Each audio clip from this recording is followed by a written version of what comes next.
فلا أقسم بمواقع النجوم وإنه لقسم لو تعلمون عظيم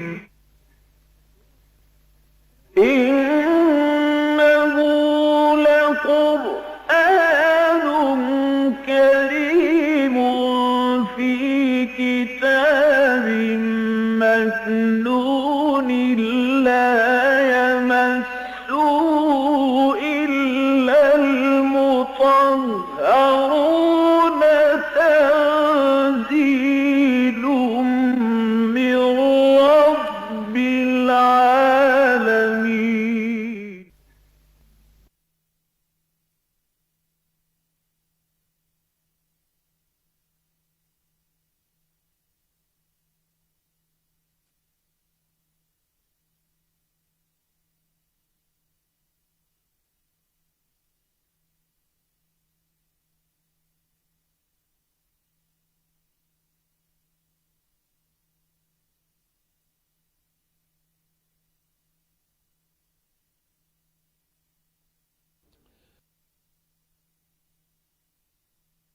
نحمده ونصلي على رسوله الكريم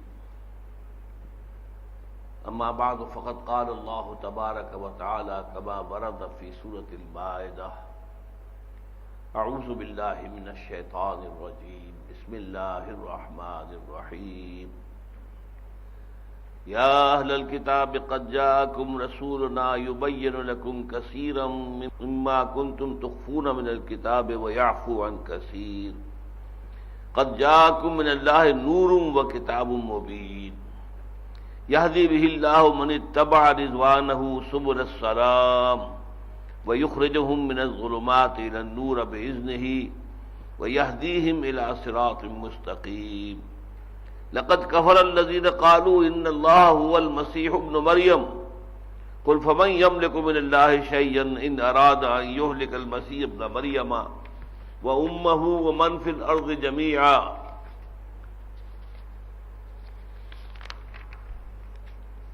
ولله ملك السماوات والأرض وما بينهما يخلق ما يشاء والله على كل شيء قدير وقالت اليهود والنصارى نحن أبناء الله وأحباؤه قل فلم يعذبكم بذنوبكم بل أنتم بشر ممن خلق يغفر لمن يشاء ويعذب من يشاء ولله ملك السماوات والأرض وما بينهما وإليه المصير يا أهل الكتاب قد جاءكم رسولنا يبين لكم على فترة من الرسل أن تقولوا ما جاءنا من بشير ولا نذير فقد جاءكم بشير ونذير والله على كل شيء قدير صدق الله العظيم رب اشرح لي صدري ويسر لي امري واحلل عقدة من لساني يفقهوا قولي اللهم ربنا الهمنا رشدنا واعذنا من شرور انفسنا اللهم ارنا الحق حقا وارزقنا اتباعه وارنا الباطل باطلا وارزقنا اجتنابه آمین یا رب العالمین۔ یہ عرض کیا جا چکا ہے کہ سورہ مائدہ کے پہلے دو رکوعوں میں خطاب امت مسلمہ سے ہے اور شریعت اسلامی کے بعض قوانین کا بیان ہوا ہے تکمیلی مرحلے میں۔ اس کے بعد کے دو رکوعوں میں خطاب اہل کتاب سے ہے۔ ابھی یہ تیسرا رکوع جو ہے وہ مسلسل چل رہا ہے۔ یا اہل الکتاب، اے کتاب والو، اے بنی اسرائیل، اے یہود اور اے نصارہ، قد جاءکم رسولنا یبین لکم کثیرا مما کنتم تخفون من الکتاب ویعفو عن کثیر۔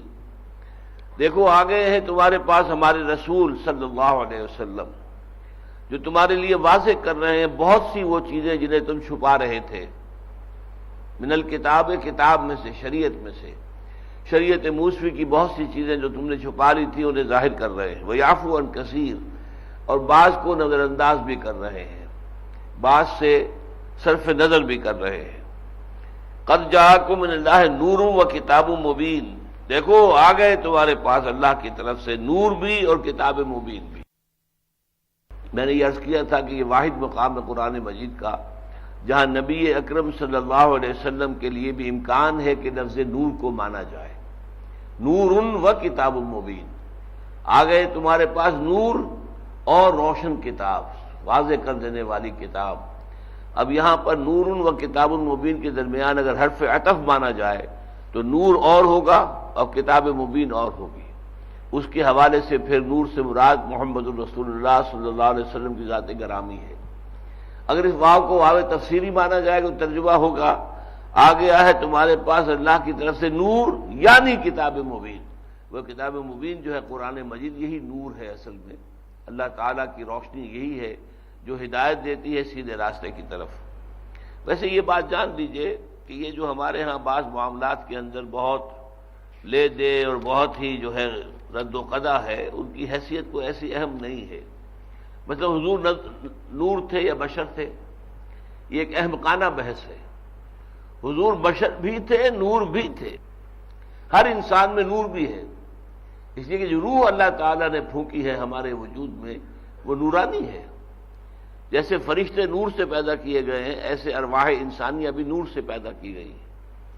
اور جیسے کہ حضرت آدم کے حیولے میں اللہ نے اپنا نور پھونکا تھا، فَإِذَا سَوَّيْتُهُ وَنَفَخْتُ فِيهِ مِن رُوحِي فَقَعُوا لَهُ سَاجِدِينَ. اسی طرح ہر انسان کے اندر روح پھونکی جاتی ہے. یہ حدیث ہے متفق علیہ حضرت عبداللہ ابن مسعود سے رضی اللہ تعالی عنہ، جنہوں نے اس حدیث کو بیان کرتے ہوئے کہا کہ حضور نے یہ ارشاد فرمایا وَهُوَ الصَّادِقُ الْمَصْدُوقُ، اور وہ سچے ہیں اور ان کی سچائی پر اللہ گواہ ہے. لہذا جو بات کہی جا رہی ہے وہ حقیقت ہے، اس کو سمجھو اور مانو، یقین کرو.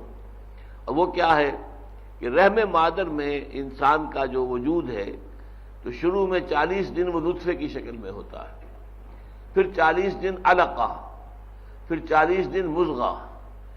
جب یہ 40ویں دن گزر جاتے ہیں یعنی 120 دن کے بعد اللہ تعالیٰ فیرسل الروح ملک کو فرب اللہ تعالیٰ بھیجتے ہیں، فیرسل الملک فینفخ فیہ الروح، اور اس میں وہ روح پھونک دیتا ہے. یہ روح نورانی ہے. اب انسان کا وجود مکمل ہو گیا کہ جو اس مادی کائنات سے تعلق رکھنے والا حصہ تھا وہ 120 دن میں مکمل ہو گیا رحم مادر میں، تو وہ نور والا حصہ لا کر اس کے ساتھ شامل کر دیا گیا. لیکن ہم میں سے اکثر کا معاملہ کیا ہے، ہماری جو نفسانیت ہے اور اس کی ظلمانیت ہے، نفس کے تقاضے جو ہیں، ان النفس لامارۃ بالسوء، نفس تو برائی ہی کا حکم دیتا ہے. یہ ظلمانیت جو ہے ہماری نورانیت پر چھائی ہوئی ہے. یوں سمجھیے کہ جیسے لالٹین ہو اور اس کی چمنی ہے، اس چمنی کے اندر وہ بتی تو جل رہی ہے لیکن چمنی کے اوپر دھواں اتنا آ گیا ہے کہ روشنی باہر نہیں آ رہی. یہی انسان کا حال ہو جاتا ہے کہ نفس کی ظلمت، نفس کی تاریکی اس طرح چھا جاتی ہے قلب پر کہ قلب کے اندر جو روح انسانی اور جو کہ نور خدا بندی ہے اصل میں وہ موجود تو ہوتا ہے لیکن اس کی روشنی وجود میں سرایت نہیں کر سکتی. انسان کا اپنا وجود، انسان کا اپنا جو جسم ہے وہ اس نور سے فائدہ حاصل نہیں کر سکتا. بہرحال یہ تھوڑی سی بحث میں نے اس لیے کی ہے کہ اس میں کوئی بڑی اہم بات نہیں ہے. یقیناً اللہ کے رسول صلی اللہ علیہ وسلم بشر بھی تھے، جیسے کہ کھل کر کہا گیا سورہ کہف میں قل انما انا بشر مثلکم یوحی الی انما الہکم الہ واحد. اے نبی ان سے کہہ دیجئے میں تمہاری طرح کا ایک انسان ہوں، جیسے تم گوشت پوشت سے بنے ہو ویسے ہی میں بھی گوشت پوشت سے بنا ہوں. جیسے تمہارے جسم میں خون رواں ہے میرے جسم میں بھی خون رواں ہے. جیسے تمہارے زخم لگے اگر تو خون باہر نکلتا ہے، میرا بھی زخم جب مجھے لگا ہے تو خون کا فوارہ چھوٹا ہے. مجھ پر بھی موت وارد ہوگی جیسے کہ تمام انسانوں پر وارد ہوتی ہے. انک میت وانہم لمیتون. اے نبی آپ پر بھی موت وارد ہو کر رہے گی اور ان سب پر بھی موت وارد ہو کر رہے گی. تو جو خصائص انسانی ہے بنیادی وہ سب میرے اندر بھی موجود ہیں. مجھے بھی کھانے کی ضرورت ہوتی ہے.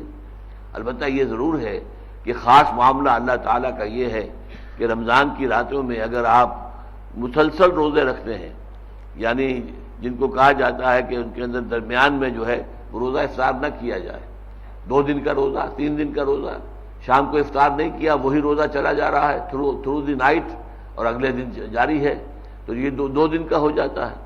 یہ اس کو کہتے ہیں صوم وصال، 2 دنوں کو جوڑ کر ایک روزہ بنا لینا. 3 دنوں کو جوڑ کر ایک روزہ بنا لینا۔ تو حضور صلی اللہ علیہ وسلم فرماتے ہیں کہ میں تو روزہ رکھتا ہوں یہ یوم وصال کا، صوم وصال، لیکن مسلمان تم مت رکھنا۔ تو کسی نے سوال کیا حضور آپ خود رکھتے ہیں ہمیں روکتے ہیں؟ فرمایا ایکم مثلی، تم میں سے کون ہے مجھ جیسا؟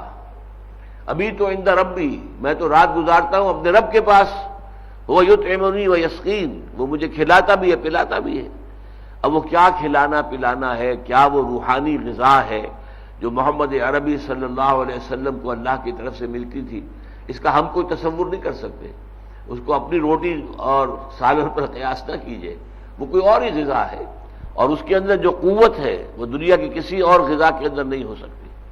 لہذا دونوں پہلو اپنی جگہ پر ہیں۔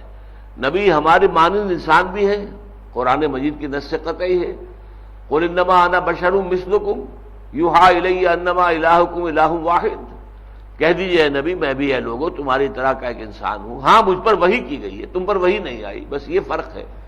ما بہل امتیاز بات کیا ہے کہ مجھ پر وحی کی گئی ہے، تم پر وحی نہیں آئی۔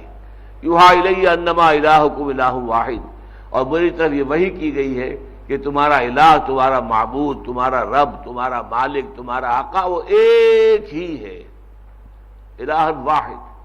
تو یہ ہے اصل میں، لیکن دوسرے اعتبار سے ظاہر بات ہے کہ حضور ہم جیسے نہیں ہیں۔ حضور کو علم غیب عطا کیا گیا ہے، اگرچہ کل علم غیب کو کوئی نہیں مانتا۔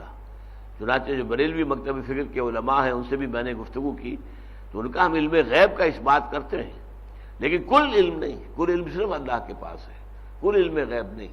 البتہ میں یہ بیٹھ جاؤں طے کرنے کے لیے کہ یہ علم حضور کو تھا یا نہیں تھا، یہ میری اپنی زیادتی ہو جائے گی، میں اپنے حضور سے تجاوز کروں گا۔ اللہ نے اپنے نبی کو دیا علم جتنا دینا چاہا، اب وہ اللہ جانے کتنا اس نے دینا چاہا، یا رسول جانے جتنا کچھ کو اللہ کی طرف سے انہیں ملا ہے۔ ہم کل کی بات کریں گے تو شرک ہو جائے گا، لیکن بالکل نفی کر دیں گے تو نبوت کی نفی ہو گئی۔ پھر نبی ہی کیا ہوا اگر اسے غیب کا علم نہ ملے؟ جنت کی سیر کرا دی گئی، دوزخ دکھا دی گئی، اللہ تعالیٰ کی طرف سے بہت سے غیبی امور، فرشتہ ان سے آ کے ہم کلام ہوتا ہے، کبھی انسانی شکل میں آتا ہے، 2 مرتبہ اس کی اصل ملک کی صورت میں بھی حضور نے اسے دیکھا ہے۔ یہ چیزیں ساری اگر نہ ہو تو رسول کیسے ہوئے؟ تو ہم نے اصل میں ان مسائل کو کھینچ تان جو ہے، ہمارے ہاں جو فرقہ واریت ہے، اور فرقہ واریت کے اندر جو بھی ان کی قیادتیں ہیں، جو لوگ ہیں بڑے بڑے مولوی، ان کا سارا مسئلہ جو ہے چونکہ اسی کی بنیاد پر ان کی چودراہٹ قائم ہے، لہذا ان مسئلوں کو لے کر کھڑے ہو گئے۔ رسول یبین لکم کثیرا مما کنتم تخفون من الکتاب ویعفو عن کثیر قد جاءکم من اللہ نور وکتاب مبین یہدی بہ اللہ من اتبع رضوانہ، ہدایت دیتا ہے اس نور کے ذریعے سے، یہدی بہ اللہ، اللہ تعالیٰ ہدایت دیتا ہے اس نور کے ذریعے سے، من اتبع رضوانہ، اس شخص کو کہ جو اس کی رضا جوئی کا طالب ہے، جو رضا چاہتا ہے، جو رضا کے تابع رہنا چاہتا ہے۔ سبل السلام، سلامتی کے راستے جو ہے اللہ تعالیٰ ان کی رہنمائی فرماتا ہے۔ دیکھیے پچھلے درس میں لفظ آیا تھا سواء السبیل، فقد ضل سواء السبیل، اب یہاں سبیل کی جمع آ گیا سبل، سبل السلام، راستے جو ہیں سلامتی کے، نیکی کے، بھلائی کے، عافیت کے، خیریت کے، اب وہ جمع کا صیغہ آ گیا، اس لیے کہ زندگی کے ہر مرحلے میں 2 راہ آ جاتا ہے، ادھر جاؤں یا ادھر جاؤں، یہ کام کروں یا یہ کام کروں۔ اس 2 راہے پر گویا کہ اب سیدھے راستے کی ہدایت دینا کہ ادھر جاؤ ادھر مت جاؤ، یہ بھی اللہ تعالیٰ کرتا ہے اس قرآن مجید کے ذریعے سے۔ یہدی بہ اللہ من اتبع رضوانہ، اور ظاہر بات ہے یہ ہدایت کس کو ملے گی؟ جو اللہ کی رضا کا جویا ہو، متلاشی ہو، جو اللہ کی رضا کے پیچھے چلنا چاہتا ہو۔ اگر یہ نیت نہیں ہے تو قرآن مجید جیسے کہ ہم کہتے ہیں کہ بھینس کے آگے بیج بجائے جائیں تو بھینس کو کیا پتا کہ کیا بجایا جا رہا ہے۔ اسی طرح قرآن پڑھ کے سنایا جائے، ابو جہل پر کوئی اثر نہیں ہوا، ابو لہب پر کوئی اثر نہیں ہوا۔ یہ انہی لوگوں میں ہوگا جن کے اندر کوئی نیکی کا جذبہ ہے، جو صحیح راستے پر چلنا چاہتے ہیں، جو من اتبع رضوانہ، جو اللہ کے رضوان اور اس کی رضا کو حاصل کرنا چاہتے ہیں، تو اللہ تعالیٰ انہیں رہنمائی فرماتا ہے ان کی سبل السلام، سلامتی کے راستوں کی۔ وَيُخْرِجُهُم مِّنَ الظُّلُمَاتِ إِلَى النُّورِ، اور نکالتا ہے انہیں تاریکیوں سے روشنی کی طرف۔ یہ میں نے بارہا آپ سے کہا ہے کہ ظلمات ہمیشہ قرآن مجید میں جمع کی صیغے میں آئے گا، ظلمت کا لفظ نہیں آئے گا، ظلمات۔ تاریکیاں بہت سی ہیں، گمراہیاں بہت سی ہیں، سیدھا راستہ تو ایک ہے سوا سبیل، ٹیڑھے راستے ادھر سے ادھر سے آ کے ٹھوکر کھا کے پھر ادھر گئے، وہ بے شمار راستے ہیں۔ اس حوالے سے سیدھا راستہ ایک ہی ہے۔ تو فرمایا کہ اسی طریقے سے ظلمتیں بہت سی ہیں، نور ایک ہے، نور واحد آئے گا۔ من الظلمات الی النور، اللہ تعالیٰ نکالتا ہے انہیں تاریکیوں سے روشنی کی جانب، باذن ہی، اپنے حکم سے، اپنے امر سے۔ وَيَهْدِيهِمْ إِلَىٰ صِرَاطٍ مُّسْتَقِيمٍ، اور ہدایت دیتا ہے انہیں سیدھے راستے کی، وہی سوا سبیل یا صراط سوی، یہ مختلف اصطلاحات جو آئی ہیں قرآن مجید میں، یہ میں آپ کے سامنے رکھ چکا ہوں پچھلے درس میں۔ اب اس کے بعد ایک مضمون آ رہا ہے بہت اہم ہے، عیسائیوں کے بارے میں۔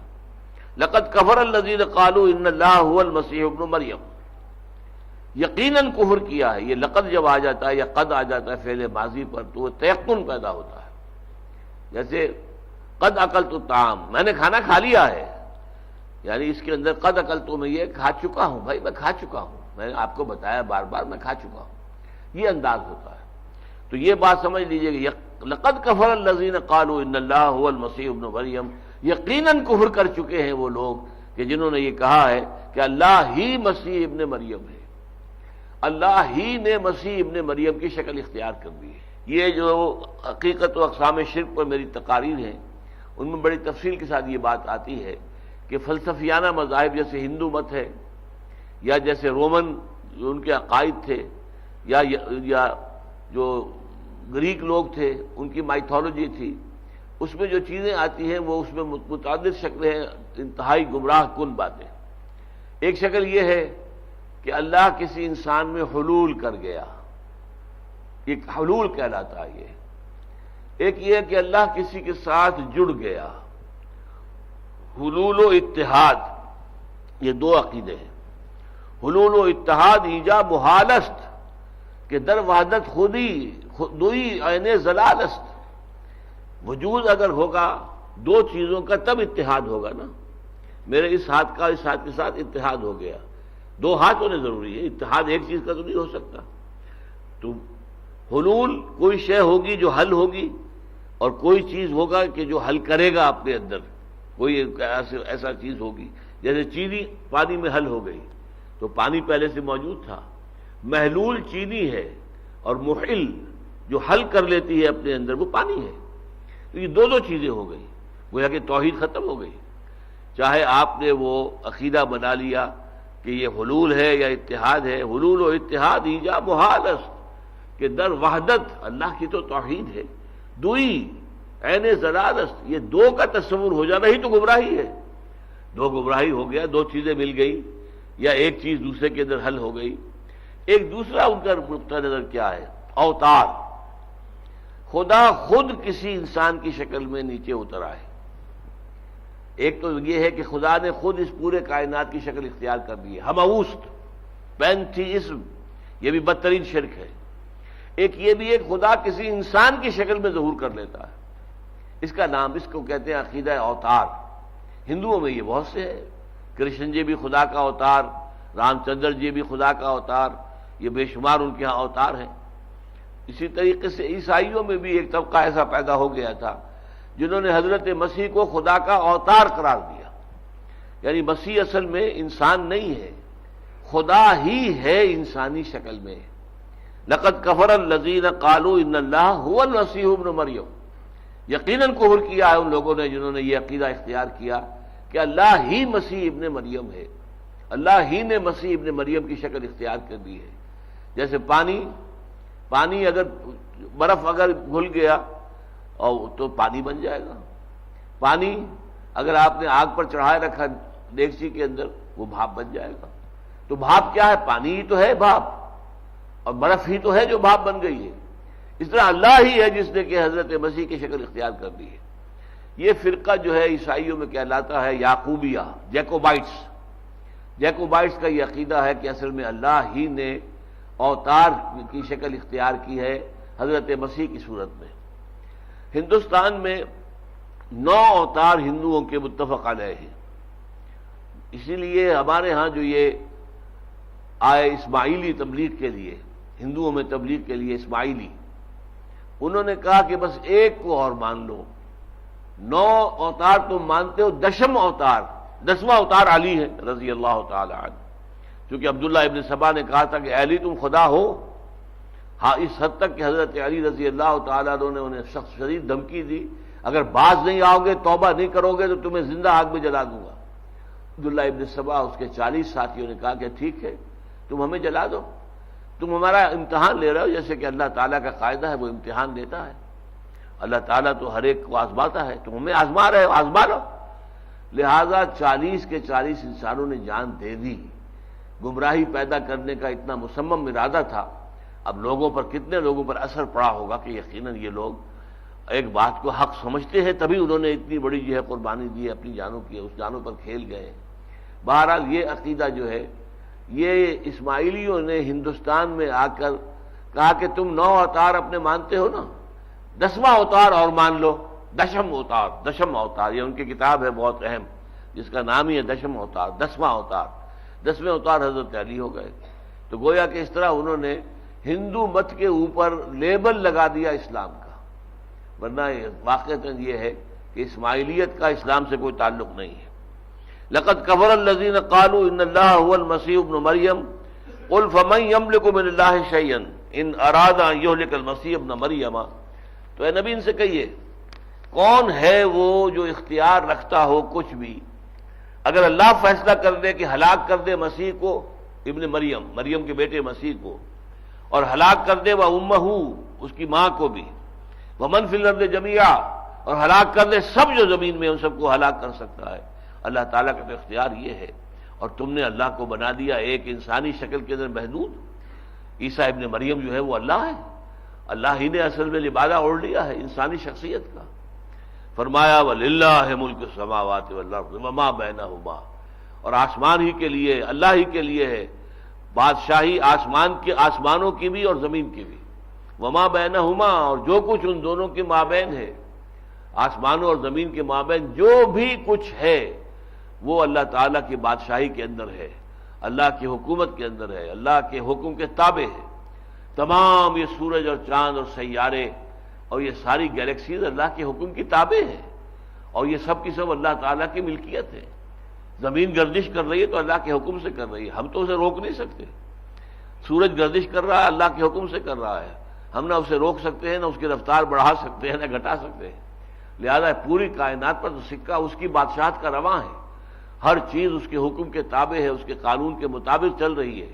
کل یجری، ہر چیز جو ہے لاجل مسمى، ایک وقت معین تک کے لیے تیرتی رہی ہے۔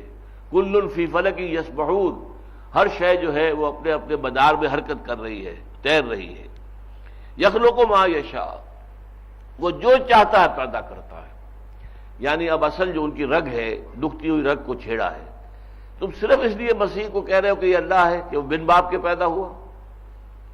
اللہ کا اختیار ہے جو چاہے پیدا کرے، بن باپ بن ماں کے جو چاہے پیدا کر دیں۔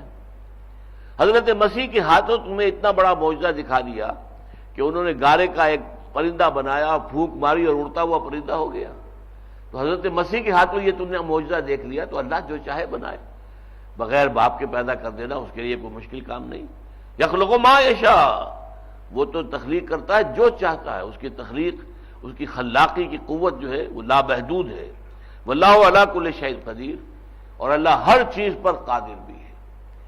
جب وہ پیدا کرتا ہے تو اس پر قدرت بھی رکھتا ہے۔ الا یعلم من خلق، جس نے پیدا کیا کیا اسی کو علم نہیں ہوگا کہ اس میں کیا میں نے رکھا ہے؟ اللہ تعالیٰ ہر انسان کی ہر شے سے واقف ہے، اس کے رگ رگ سے واقف ہے۔ تو اسی طریقے سے اللہ تعالیٰ ہر شے کا قادر ہے، ہر ایک پر اس کی قدرت ہے، اس کا حکم چل رہا ہے۔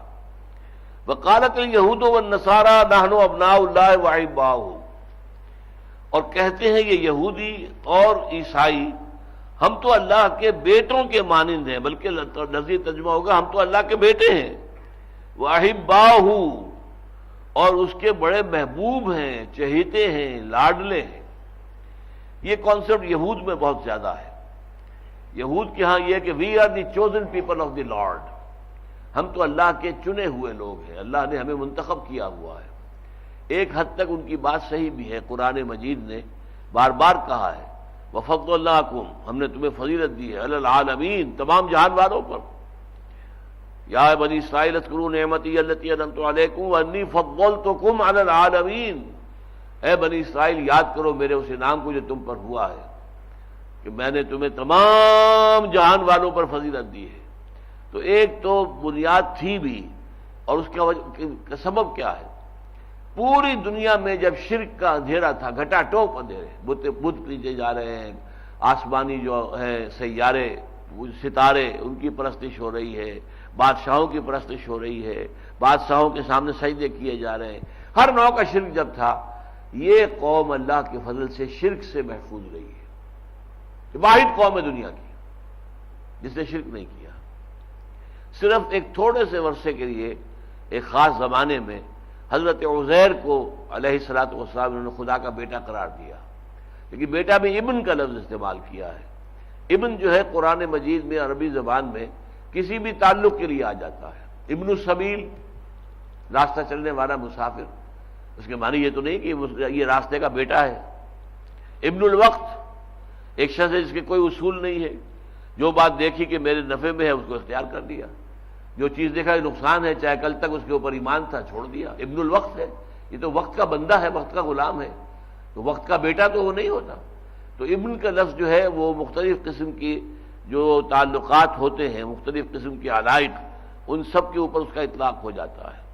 ابن السبیل، ابن الوقت، اس معنی میں انہوں نے ابن اللہ کہا۔ وقالت الیہود العزیر ابن اللہ، حضرت عزیر علیہ الصلوۃ والسلام کو اللہ کا بیٹا کہا گیا، لیکن یہ بھی ایک محدود وقت میں اور محدود تعداد میں لوگوں کا عقیدہ ہوا تھا۔ بحیثیت مجموعی یہ جو اس کی تاریخ جو ہے کم سے کم 4000 برس کی تاریخ سے تو ہم واقف ہیں۔ ویسے تو 4500 برس کی تاریخ جو ہے تورات کے اندر ان کی لکھی ہوئی ہے، حضرت ابراہیم سے لے کر آج تک 4500 برس، 4500 برس ہو چکے ہیں، اور وہ تاریخ لکھی ہوئی ہے۔ لیکن یہ ہے کہ یہ تاریخ جو ہے جب سے کہ تورات انہیں دی گئی تھی 1400 قبل مسیح میں، اس سے لے کر حضور تک 2000 برس ہوئے، پھر یہ 1400 برس اور ہو گئے، 3400-3500 سال کی تاریخ تو ان کی پوری ریکارڈڈ ہے۔ اس نے عرصے طویل اتنی تاریخ کے اندر انہوں نے کبھی شرک نہیں کیا، کبھی بت پرستی نہیں کی، کبھی کوئی بت جو ہے ان کے معبدوں میں، ان کے سینیگوگز میں نہیں رکھے گئے۔ ان سین، ایک خدا کہ جو غیر مرئی ہے، دیکھا نہیں جا سکتا، جس کی کوئی شکل نہیں ہے، جس کی کوئی صورت نہیں ہے، وہ خدا، اس کے ماننے والے رہے۔ تو لہذا ان کو ایک طرح کی یہ ترجیح رہی ہے، فضیلت رہی ہے پوری نوع انسانی پر۔ لیکن انسان کی سوچ دیکھیے الٹی ہو جاتی ہے، بجائے اس کے کہ اس پر اللہ کا شکر ادا کرے، یہ مقام و مرتبہ عطا ہوا ہے تو اس کا شکریہ ادا کرے اور اس کا پھر حق ادا کرے۔ اگر اللہ نے ہدایت تمہیں دی ہے تو ہدایت دوسروں تک پہنچاؤ، اللہ نے تمہیں علم دیا ہے تو علم جو ہے دوسروں تک پہنچاؤ۔ انہوں نے الٹا بس یہ گمان ہو جاتا جی ہم تو پھر بخشے بخشائے ہیں، ہم تو اللہ کے بیٹے ہیں، اللہ کے چہیتے ہیں، اللہ کے لاڈلے ہیں، گویا کہ بخشے بخشائے ہیں۔ یہ الٹا تصور ہے، اور یہی تصور ہوا جو آج مسلمانوں میں ہے۔ امت مرحوم، امت مرحوم، امت مرحوم، وہ امت جس پر رحمت ہے۔ کہاں رحمت ہے آج؟ آج تو تمہاری پکڑ ہو رہی ہے، تمہاری مرمتیں ہو رہی ہے، صحیح لفظ تو ہے، ٹھکائی ہو رہی ہے مسلمانوں کی۔ کیا ہو رہا ہے فلسطین کے اندر، کیا ہو رہا ہے کشمیر کے اندر؟ روزانہ خبر پڑھ لیتے، آج 8-10 کشمیری شہید کر دیے گئے، ایک آدھ کوئی اہلکار بھی مارا گیا، ان کا واصل جہنم ہوا، باقی 8-10-15-20 جو ہے وہ کشمیری شہید ہو گئے۔ یہی فلسطین کے اندر ہو رہا ہے، چچنیا میں ہو رہا ہے، کوسوو میں ابھی ہوا ہے، اس سے پہلے بوسنیا میں بڑے پیمانے پر ہوا ہے۔ لاکھوں جو آدمی قتل کر دیے گئے افغانستان کے اندر، لاکھوں انسان قتل ہو چکے ہیں، اور یہ عراق کے اندر، یہ سارا کیا ہو رہا ہے؟ یہ اللہ کے بیٹے ہونے اور امت مرحوم ہونے کی علامت ہے۔ میرا تو تھیسس یہ ہے کہ اس وقت امت مسلمہ عذاب الہی کی گرفت میں ہے، اس لیے کہ اللہ کا قانون یہ ہے جس قوم کو وہ اپنی کتاب عطا کر دے اور اپنی شریعت عطا کر دے۔ حضرت موسیٰ کے ذریعے تورات عطا کر دی گئی بنی اسرائیل کو، شریعت موسوی عطا کر دی گئی، وہ قوم زمین پر اللہ کی نمائندہ بن جاتی ہے۔ ان کو دیکھ کر لوگ اللہ کو پہچانیں گے، ان کو دیکھ کر لوگوں کو ہدایت ملے گی اللہ کی طرف۔ ان کو دیکھ کر لوگ حقیقت کو پہچانیں گے کہ شریعت کیا ہے، کیا کرنا چاہیے، قانون کیا ہونا چاہیے۔ لیکن اگر وہی قوم بد عملی اختیار کر لے، ان کا عمل کا رویہ اور ہو جائے، تو گویا کہ وہ مس ریپرزینٹ کر رہی ہے اللہ کو، اللہ کی غلط نمائندگی کر رہی ہے، تو وہ کافروں سے بڑھ کر اللہ کی نگاہوں میں مقبول ہو جاتی ہے۔ پھر ان پر عذاب آتے ہیں، بلکہ دنیا میں عذاب انہی پر آتے ہیں۔ یا تو عذاب آتے تھے جو اب نہیں آئے گا کسی پر، یا وہ عذاب آتے تھے کہ کسی قوم کی طرف رسول بھیج دیا، رسول نے دعوت کے تمام اسلوب اختیار کر لیے، ہر طریقے سے بات سمجھا دی، پوری طرح مبرہن کر دی، واضح کر دی، پھر بھی قوم اگر بحیثیت مجموعی کفر پر اڑی رہی تو وہ قوم ہلاک کر دی گئی۔ اسے ہم کہتے ہیں عذاب استیصال، جڑ سے اکھیڑ کر کسی پودے کو پھینک دینا، ایسے ہی وہ قوم جو ہے اس کی جڑ جو ہے کاٹ دی گئی۔ قطع دابر القوم الذین کفروا، ان کافروں کی جو قوم تھی ان کی جڑ کاٹ دی گئی، اور وہ نسیم منسیہ ہو گئے، کأن لم یغنوا فیہا، ایسے ہو گئے جیسے تھے ہی نہیں۔ جیسے قوم نوح، ان میں سے صرف اہل ایمان بچا لیے گئے جن سے بعد میں قوم عاد وجود میں آئی، لیکن فی الوقت جو ہے پوری قوم نوح جو ہے وہ غرق کر دی گئی۔ قوم ہود، عاد، قوم سمود، قوم صالح علیہ الصلوۃ والسلام، اسی طریقے سے حضرت شعیب جس قوم کی طرف بھیجے گئے مدین، حضرت موسیٰ بھیجے گئے، آل فرعون غرق کیے گئے۔ یہ اللہ کا عذاب آیا ان پر جن پر رسول بھیج دیے گئے، اور رسولوں کے ذریعے سے حقیقت واضح کر دی گئی، اور حق کو پہنچانے کا حق ادا کر دیا گیا۔ پھر بھی وہ کفر پر اڑے رہے تو پھر عذاب استیصال۔ البتہ دوسرے عذاب جو ہیں دنیا میں کافروں پر نہیں آتے، وہ تو آخرت میں آئیں گے، جب ان کا محاسبہ ہوگا اجتماعی طور پر، پھر ان کا جو ہے جہنم کے اندر جھونکے جائیں گے۔ دنیا میں زیادہ عذاب مسلمانوں پر آتے ہیں، وہ جو کہتے ہیں کہ ہاں ہم مانتے ہیں اللہ کو، پھر نہیں مانتے، ہم مانتے ہیں محمد کو صلی اللہ علیہ وسلم اور ان کے احکام پر عمل نہیں کرتے، مانتے ہیں کہ یہ قرآن اللہ کا کلام ہے، لیکن جس چیز کو اللہ کا یہ کلام پاک جو ہے وہ حرام قرار دے رہا ہے وہ اس کے اندر ملوث ہے۔ یہ زیادہ بڑے دشمن ہیں حق کے، یہ زیادہ بڑے اللہ کی نگاہ کے اندر مبغوض ہیں، ان سے اللہ تعالیٰ کو نفرت بہت شدید ہے۔ اسی لیے وہ آیت میں نے آپ کو سنائی ہے بارہا، آیت نمبر 85 سورہ بقرہ، افتؤمنون ببعض الکتاب وتکفرون ببعض، تم مسلمان ہو، تمہیں پوری شریعت کو ماننا چاہیے، اللہ کی پوری کتاب پر تمہارا ایمان ہونا چاہیے، یہ کیا ہے؟ کچھ اعمال تو تم نے اختیار کر لیے، اب آپ دیکھیں گے طوفان آیا ہوا ہوگا، عمرے کے لیے لوگ عمرے جا رہے ہوں گے، حج کا عمرہ، جو رمضان مبارک کا عمرہ جو ہے وہ کس قدر لوگ جائیں گے، لیکن یہ کہ ان کے اپنے کردار میں اسلام ہے، ان کی کمائی اسلام کے مطابق ہے، ان کے کاروبار اسلامی احکام کے مطابق چلتے ہیں، وہ معلوم ہوگا بالکل برعکس ہے۔ تو عمرے کر رہے ہیں، حج کر رہے ہیں، نمازیں میں اور آپ پڑھ رہے ہیں، لیکن اپنی زندگی کو دیکھیں کہ اپنے بقیہ زندگی کے اندر ہم نے اللہ کے احکام کی پیروی کی ہے، اللہ کے حلال کے اوپر اکتفا کی ہے، اللہ کے حرام میں منہ مارنے سے اپنے آپ کو روکا ہے۔ جب یہ شکل ہے، افتؤمنون ببعض الکتاب وتکفرون ببعض فما جزاء من یفعل ذلک منکم، تو کوئی سزا نہیں ہے اس کی جو یہ حرکت کرے گا کہ دین کا کچھ حصہ قبول اور دین کا کچھ حصہ رد، دین کا کچھ حصہ سر آنکھوں پر اور کچھ حصہ پاؤں تلے رون دیا جائے، تو اس کی کوئی اور سزا اس کے سوا نہیں ہے کہ دنیا میں ذلیل و خوار کر دیے جائیں۔ وہ یوم القیامت یردون الی اشد العذاب، نوٹ کیجئے لفظ، اور قیامت کے دن شدید ترین عذاب میں جھونک دیے جائیں، وہ شدید ترین عذاب جو منافقین کا حصہ ہے۔ ان المنافقین فی الدرک الاسفل من النار، یہ سورہ نساء میں ہم یہ آیت پڑھ چکے ہیں، زیادہ عرصہ نہیں ہوا، کہ منافق جو ہیں حالانکہ وہ مدعی ہوں گے کہ ہم تو مسلمان ہیں، عبداللہ ابن ابی کہے گا میں تو محمد کے پیچھے نمازیں پڑھتا رہا ہوں صلی اللہ علیہ وسلم، پہلی صف میں کھڑے ہو کر نماز پڑھتا تھا، لیکن تھا منافق۔ لہذا منافقین کے لیے جہنم کا سب سے نچلا طبقہ اللہ نے مخصوص کر رکھا ہے، ان المنافقین فی الدرک الاسفل من النار۔ اسی طرح وہ مسلمان جو اپنے اسلام کا دعویٰ کریں، اسلام پر عمل نہ کریں، اور وہ مس ریپرزینٹ کریں اپنے عمل کے ذریعے سے اللہ کے دین کو اور محمد الرسول اللہ کی شریعت کو، تو وہ بھی اسی سخت ترین عذاب کے مستحق ہیں۔ لیکن اس کے باوجود امت مرحوم، ہم تو بڑی مرحوم امت ہے، ہمارے اوپر تو رحمت خداوندی ہے، ہم تو رحمت للعالمین کے نام لیوا ہیں صلی اللہ علیہ وسلم، ہمیں تو محبت ہے حضور کے ساتھ، حضور کی حرمت پر ہم اپنی جانیں دینے کے لیے تیار ہیں. یہ ساری چیزیں ہیں، لیکن دین کے اوپر عمل کہاں ہے؟ اصل مسئلہ تو یہ ہے، بجائے اس کے کہ جو کتاب دی گئی، جو اللہ نے تمہیں ایک مقام عطا کیا، تمہیں چن لیا، تمہیں محمد کی امت میں پیدا کر دیا صلی اللہ علیہ وسلم، تو اس پر آپ کو شکر ادا کرنا چاہیے، اس کا حق ادا کرنا چاہیے. لیکن الٹا نتیجہ کیا نکلتا؟ اجی ہم تو بخشے بخشائے ہیں، ہم سے کوئی پوچھ گچھ نہیں ہو رہی، لہذا ہم تو اللہ کے بڑے چہیتے ہیں، بڑے لاڈلے. اب اس کا جواب دیکھیے کیا دیتا ہے اللہ تعالیٰ. قل فلم يعذبكم بذنوبكم، اے نبی ان سے کہیے پھر وہ عذاب کیوں دیتا ہے تمہیں تمہارے گناہوں کی پاداش میں؟ یہ نبوکدنضر کے ہاتھوں 6 لاکھ کیوں قتل کروائے تمہارے؟ تم بڑے لاڈلے ہو اللہ کے، بڑے چہیتے ہو. نبوکدنضر کے ہاتھ، اس سے 200 برس پہلے آپ کو معلوم ہے کہ اشوریوں کے ہاتھوں بے شمار لوگ قتل ہوئے، سلطنت اسرائیل ختم ہو گئی. پھر یہ نبوکدنضر کے ہاتھوں جو ہے جیوڈی، یہ یہودا کی جو مملکت تھی، جو آج سب سے بڑا مرکز بنا ہوا ہے یہودیوں کا، ویسٹ بینک، یہ پورا کا پورا اصل میں یہ مملکت ہے، اور اس مملکت کا نام جیوڈا ہے، جیوڈی یا جیوڈا. اس مملکت کے اندر 6 لاکھ انسان قتل کیے گئے.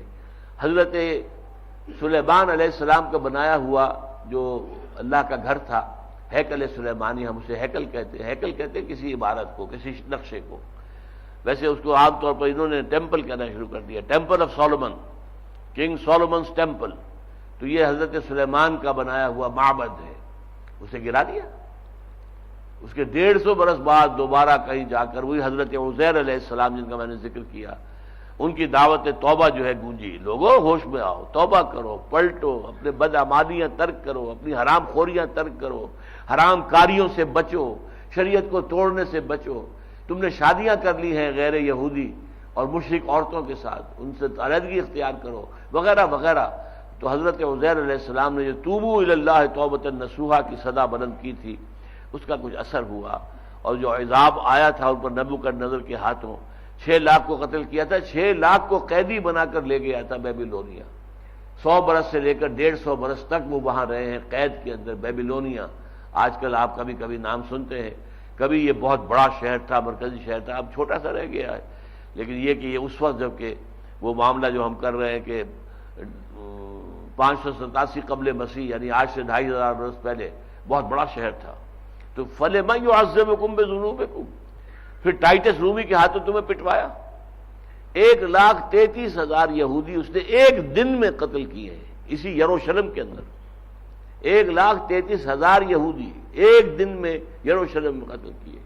پھر جو دوسرا بنایا تھا ہیکل سلیمانی، اس کو بھی گرا دیا سن 70 عیسوی میں.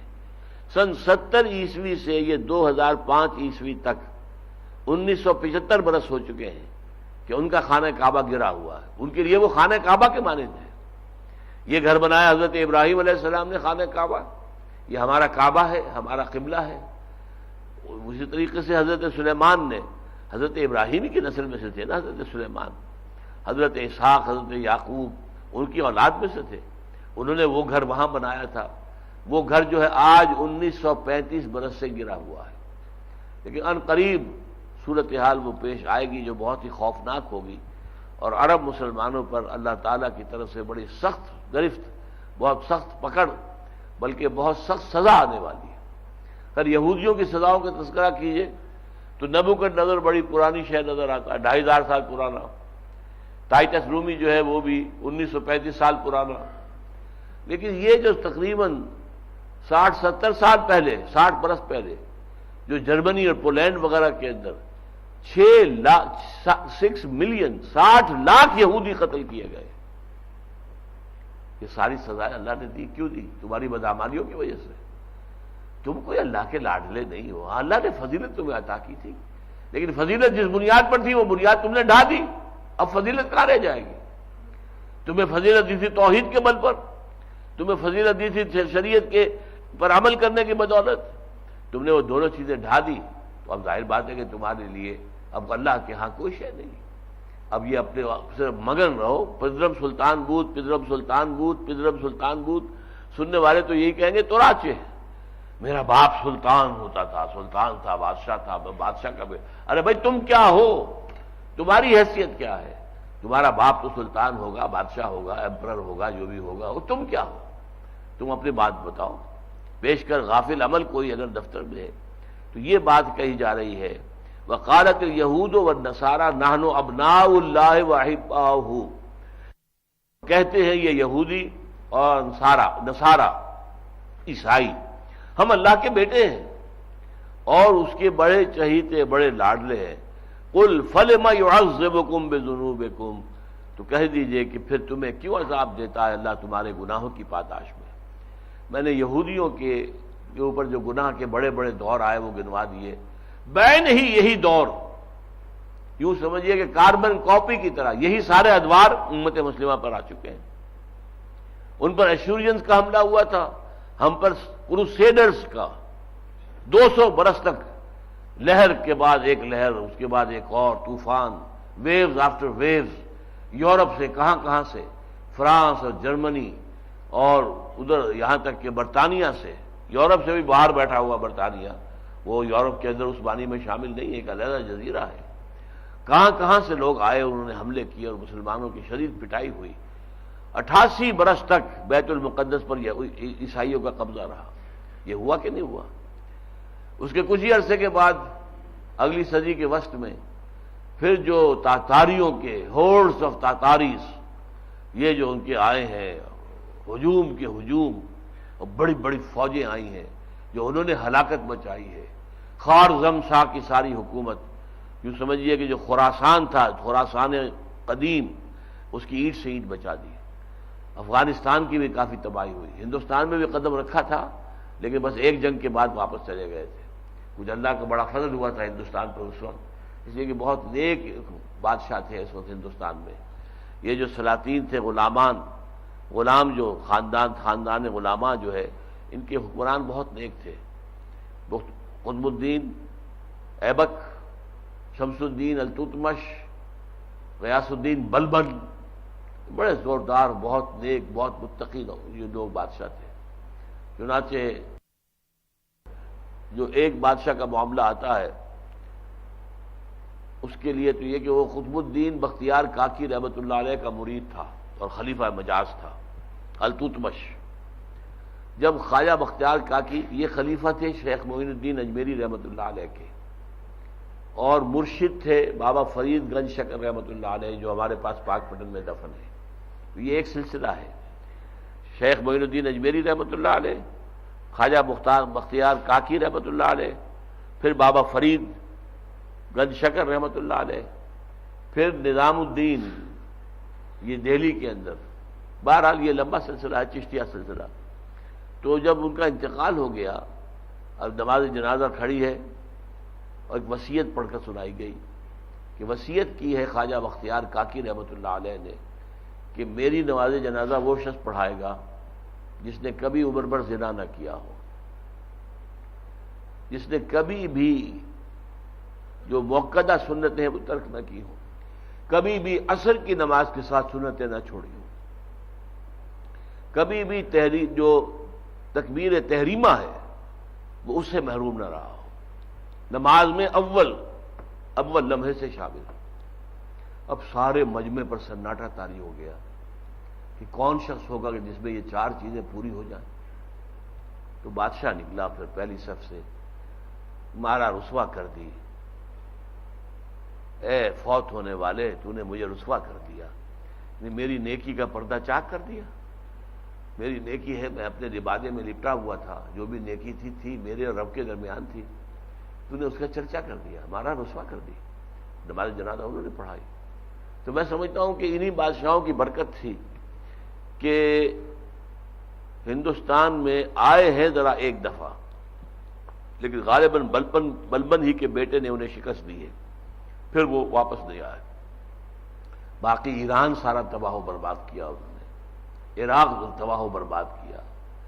قتل عام جو ہوا ہے بغداد کے اندر، اس کے بارے میں تو آپ جو ہے حساب ہی نہیں کر سکتے کتنے لوگ قتل کیے گئے۔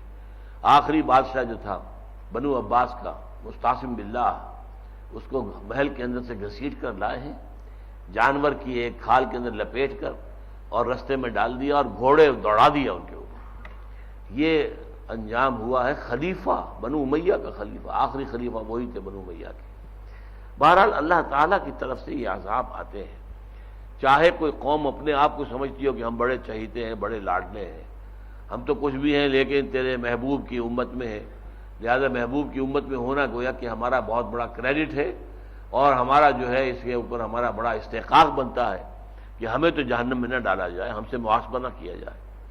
فرمایا وقالت الیہود والنصارى نحن ابناء اللہ واحباؤہ قل فلم یعذبکم بذنوبکم بل انتم بشر ممن خلق، نہیں تم بھی ایسے ہی انسان ہو جیسے کہ اس نے اور پیدا کیے ہیں۔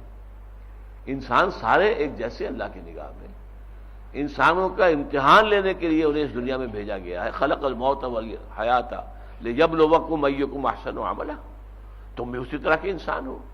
ہاں یہ ہے کسی کو دے کر آزماتا ہے، کسی سے چھین کر آزماتا ہے، کسی کو دولت دے کر آزماتا ہے کہ دیکھیں یہ دولت کے ساتھ کیا کرتا ہے، گل چھرے اڑاتا ہے، عیش کرتا ہے، بدماشیاں کرتا ہے، یا یہ کہ لوگوں کو بھلائی میں صرف کرتا ہے، اللہ کے دین کے لیے صرف کرتا ہے، یہ آزمائش ہے۔ کسی کو فقر کے ذریعے سے آزماتا ہے کہ یہ اللہ کا شکوہ تو نہیں کرنے بیٹھ جاتا، شکایت تو نہیں زبان پہ لاتا کہ اللہ نے میرے ساتھ کیا کیا، مجھے 2 وقت کی روٹی بھی پوری طرح میسر نہیں ہے۔ نہیں، یہ بھی اللہ تعالیٰ کی طرف سے امتحان ہے، وہ بھی امتحان ہے، یہ بھی امتحان ہے۔ تمہیں شریعت دے کر آزمایا گیا ہے، شریعت پر عمل کرتے ہو کہ نہیں کرتے؟ اگر شریعت ملی اور عمل نہیں کرتے تو تم دوہرے مجرم ہو گئے۔ وہ جنہیں شریعت نہیں ملی وہ تو پھر بھی کہہ سکیں گے اے اللہ ہمارے پاس تو کتاب نہیں آئی تیری، ہمارے پاس تیری شریعت آئی نہیں، کچھ نہ کچھ تو کہہ سکیں گے نا۔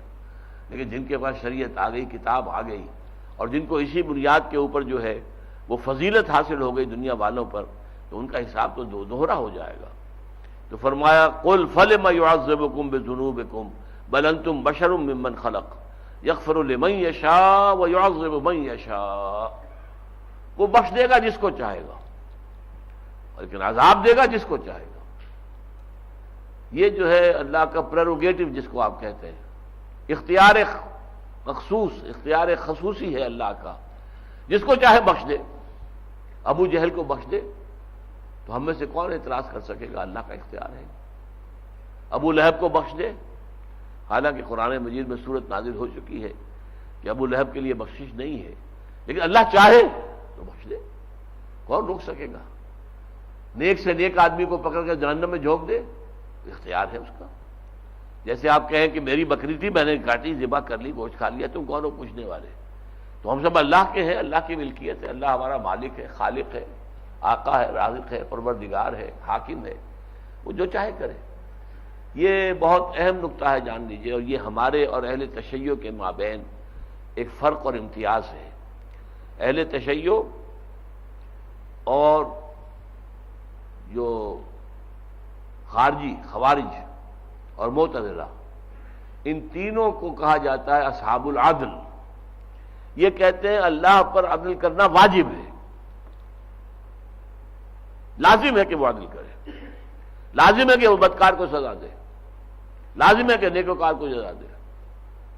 ہمارا کہنا کیا ہے؟ اللہ ایسا کرے گا، ہم جانتے ہیں وہ بدکار کو سزا دے گا، نیکوکار کو جزا دے گا، اس کا اختیار ہے، لیکن ہم یہ نہیں کہہ سکتے کہ یہ کرنا اس پر لازم ہے۔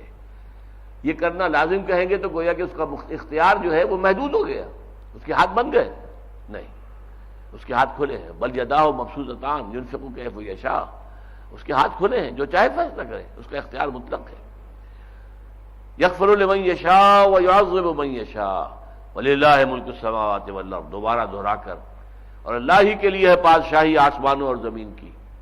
قرآن مجید میں یہ جو اسلام کا ایک سیاسی پہلو ہے وہ بہت کھل کر آتا ہے، بار بار آتا ہے، آج ہی کے سبق میں 2 مرتبہ آ گیا ہے، وللہ ملک السماوات والارض، اب پھر دوبارہ آ گیا وللہ ملک السماوات والارض وما بینہما، دونوں مرتبہ، آسمانوں اور زمین کی اور جو کچھ ان دونوں کے مابین ہے، ان سب کی حکومت اللہ کے ہاتھ میں ہے۔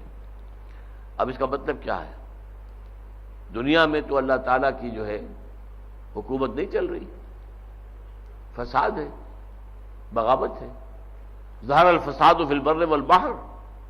آج انسان کہتا ہے ہم تو خود اپنے قانون بنائیں گے، اللہ کا قانون رہے رکھا رہے، پڑھ لو، پڑھ کر ثواب لے لو، ختم قرآن کرا لیا کرو، محفلیں منعقد کر لیا کرو، لیکن اس قرآن کو ہم نافذ نہیں کریں گے، ہم تو اپنا اب قانون بنائیں گے جو پسند کریں گے.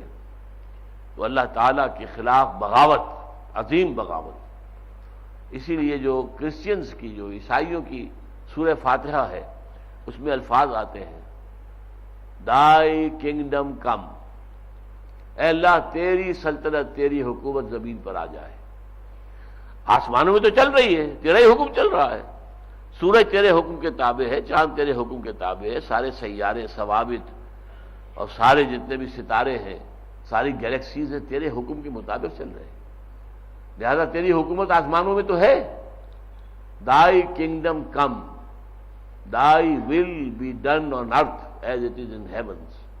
اے رب تیری مرضی جیسے آسمانوں میں پوری ہو رہی ہے ایسے زمین پر بھی پوری ہو. لیکن اصل میں اس کام کو اللہ تعالیٰ نے انسانوں کے امتحان کے لیے چھوڑ دیا ہے. یہ تمہارا امتحان ہے، تم قائم کرو ہماری حکومت. ہم نے تمہیں چوائس دے دیا، اما شاکرم و اما کفورا. ہدایت تمہیں دے دی، کتاب تمہیں دے دی، شریعت تمہیں دے دی، پورا قانون تمہیں دے دیا. اب تمہاری آزمائش ہے، نافذ کرو اسے. کرتے ہو تو سرخرو ہو جاؤ گے اللہ کے ہاں، نہیں کرتے ہو تو پکڑے جاؤ گے. اللہ کے ہاں بھی پکڑے جاؤ گے اور اس دنیا کے اندر بھی تم پر سزا آئے گی. وہ سزائیں جیسا کہ میں نے گنوایا، وہ چاہے اشوریوں کے ہاتھوں آئیں، چاہے نبوکدنضر کے ہاتھوں آئی، ہم پر کروسیڈرز کے ہاتھوں آئی، اور پھر جو تاتاریس تھے ان کے ذریعے سے آئی، پھر ہم ان کے اوپر بھی گریکس کے ذریعے سے، رومنز کے ذریعے سے آئی مصیبت. ہم پر یورپین جو قومیں آئی تھیں، کہیں انگریز، کہیں فرانسیسی، کہیں اطالوی، کہیں اسپینش، کہیں پورچوگیز، یہ سارے کے ساری قومیں آئیں، انہوں نے حکومتیں کی ہم پر. انگریز یہاں 200 برس حکومت کر کے گیا ہے. تو یہ سارے عذاب آئے ہیں ہم پر بھی جیسے کہ یہود پر آئے تھے. تو فرمایا لہو ملک السماوات والارض وما بینہما والیہ المصیر، اور اسی طرف لوٹ کر جانا ہے. یہ امتحان جو تمہیں یہاں دینا پڑ رہا ہے کہ اللہ نے کتاب دے دی، شریعت دے دی، اب نافذ کرو، یہ تمہاری آزمائش ہے. اللہ چاہے تو ایک لمحے میں نافذ کر دے، پھر تمہاری امتحان کیسے ہوگا؟ کیسے پتہ چلے گا کون کتنے پانی میں ہے؟ کس کو کتنا یقین ہے اللہ پر، اللہ کی کتاب پر، اللہ کے قانون پر، اللہ کی شریعت پر، اللہ کے رسول پر؟ کیسے پتہ چلے گا؟ یہ امتحان ہے، اور امتحان سے یہی ہوتا ہے. ان الامتحان یکرم المرء او یہان. امتحان کے موقع پر یا تو کسی کا اعزاز ہوتا ہے اور یا پھر اس کی ذلت ہوتی ہے. یہ فیل ہو گیا جی، ذلیل ہو گیا. یہ کامیاب ہوا، فرسٹ ڈویژن میں بھی اس سے بھی بہت اوپر نمبر لیے، اے میں آ گیا، اے گریڈ کے اندر آ گیا. تو یہ تو انسان کی جو چھانٹی ہوگی وہ امتحان سے ہوگی. تو اللہ نے تمہیں امتحان میں ڈال دیا ہے. اب اس کے قانون کو، اس کی شریعت کو جو تمہیں دیا گیا ہے، اپنی جگہ پر یہ بہت بڑی نعمت ہے، بہت بڑا اللہ کا احسان ہے، بہت بڑی اللہ تعالیٰ کی طرف سے تمہارے اوپر جو ہے وہ نعمت کا اظہار ہوا ہے. لیکن یہی تمہارے لیے امتحان بھی ہے. اب اگر اس کو قائم کرو گے اور اس کو نافذ کرو گے، اس کی شریعت جو ہے اسی کے مطابق چلو گے تو کامیاب ہو جاؤ گے، سرخرو ہو جاؤ گے. وَإِلَيْهِ الْمَصِيرُ، اسی کی طرف لوٹ کر جانا ہے. ہر ایک کو پتہ چل جائے گا کتنے پانی میں ہے، کیا کر کے لایا ہے، کیا کیا ہے اس نے زندگی بھر. ٹھیک ہے، میں ہوں، آپ ہیں، ہم اس ملک کے قانون کو بدل نہیں سکتے، لیکن کوشش تو کر سکتے ہیں. ایک ایسی جماعت تو بنائیں جس میں ہماری نیت ظاہر ہو جائے کہ ہم چاہتے ہیں کہ یہاں پہ نظام بدلے. اس جماعت کے بنانے میں کوئی وقت لگائیے، کوئی پیسہ لگائیے، کوئی صلاحیتیں صرف کیجیے، اوقات اپنے صرف کیجیے، اس دعوت کو عام کیجیے تاکہ وہ جماعت جو ہے بڑی ہو جائے، اتنی بڑی ہو جائے کہ کسی وقت میں آ کر وہ حکومت وقت کو چیلنج کر سکے. 200-400 2-4 ہزار آدمیوں کے کرنے کا کام تو یہ نہیں ہے. یہ بڑی تعداد میں لوگ چاہیے. 15 کروڑ انسانوں کا ملک ہے یہ پاکستان. تو یہاں 200-400 سے تو کچھ بات نہیں بنے گی. کم سے کم 15 لاکھ تو ہوں، ان میں سے کم 2-3 لاکھ تو ایسے ہوں کہ جو سر سے کفن باندھ چکے ہوں، یا تخت یا تختہ. اب یا تو اللہ کا دین نافذ ہوگا اور یا ہم اپنی جانیں دے دیں گے. جب تک یہ شکل نہیں ہوگی تو ظاہر بات ہے کہ اللہ کا نظام تو نہیں آئے گا. الیہ المصیر. اب آخر میں پھر کلوزنگ کی جا رہی ہے. یا اہل الکتاب، اے کتاب والو، قد جاءکم رسولنا یبین لکم علی فترۃ من الرسل.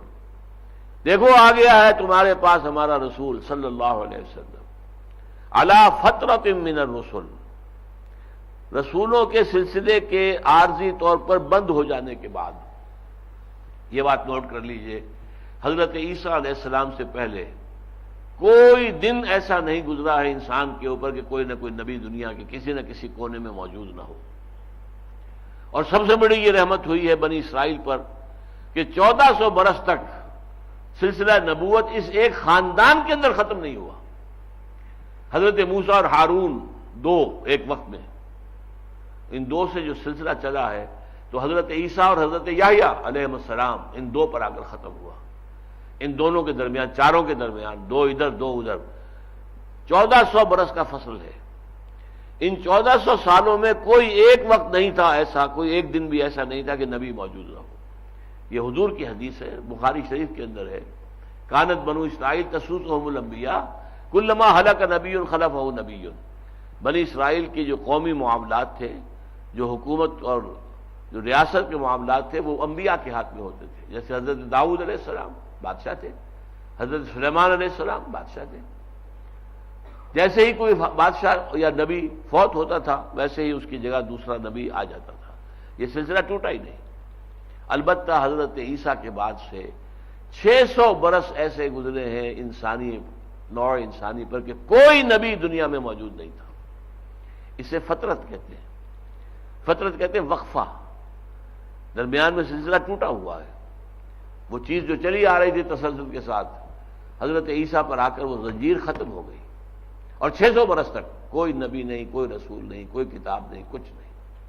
اس کے بعد پھر جو یوں سمجھیے کہ سورج طلوع ہوا ہے، اور یا کہہ لیں کہ بدر 14ویں کا چاند طلوع ہوا ہے محمد رسول اللہ صلی اللہ علیہ وسلم کی رسالت اور نبوت کی شکل میں. لیکن یہ کہ درمیان میں یہ 600 برس کا وقفہ ہے، اسے کہا علی فترۃ من الرسل. یا اہل الکتاب قد جاءکم رسولنا یبین لکم، اہل کتاب دیکھو آ گئے ہیں تمہارے پاس ہمارے رسول جو تم پر واضح کر رہے ہیں، حقیقتیں واضح کر رہے ہیں، عقائد کو واضح کر رہے ہیں، شریعت کو واضح کر رہے ہیں، شریعت میں جو چیزیں تم نے چھپا لی تھی انہیں کھول رہے ہیں. یہ سارا کام کر رہے ہیں ہمارے رسول صلی اللہ علیہ وسلم علی فترۃ من الرسل. اور یہ ہوا ہے رسالت کے سلسلے کے کچھ وقفے کے بعد. ان تقولوا، مبادا تم یہ کہو، ما جاءنا من بشیر ولا نذیر، ہمارے پاس تو کوئی خبردار کرنے والا اور بشارت دینے والا آیا ہی نہیں. کیونکہ 600 برس گزر گئے یا 500 برس گزر گئے. کچھ لوگوں نے 100 برس قبل یہ الفاظ کہے ہوں گے، ما جاءنا من بشیر ولا نذیر، ہمارے پاس تو نہ کوئی بشیر آیا نہ نذیر آیا، نہ کوئی بشارت دینے والا نبی نہیں آیا. ایک سلسلہ نبوت کا جو ہے یہ فترت نبوت اور رسالت 600 برس تک. فقد جاءکم بشیر و نذیر، تو دیکھ لو آ گئے ہیں تمہارے پاس بشیر بھی علیہ الصلوۃ والسلام اور نذیر بھی علیہ الصلوۃ والسلام. یہ تمہیں بشارتیں بھی دے رہے ہیں. اگر تم اللہ کے راستے پر چلو گے فراح و ریحان و جنت نعیم. نذیر بھی ہے کہ بعض نہیں آؤ گے غلط روی سے تو پھر جہنم کے اندر جھونک دیے جاؤ گے. فتسلیۃ جحیم، پھر جہنم کے اندر جھونک دیا جانا ہوگا. فقط جاءکم بشیر و نذیر واللہ علی کل شیء قدیر، اور اللہ ہر چیز پر قادر ہے.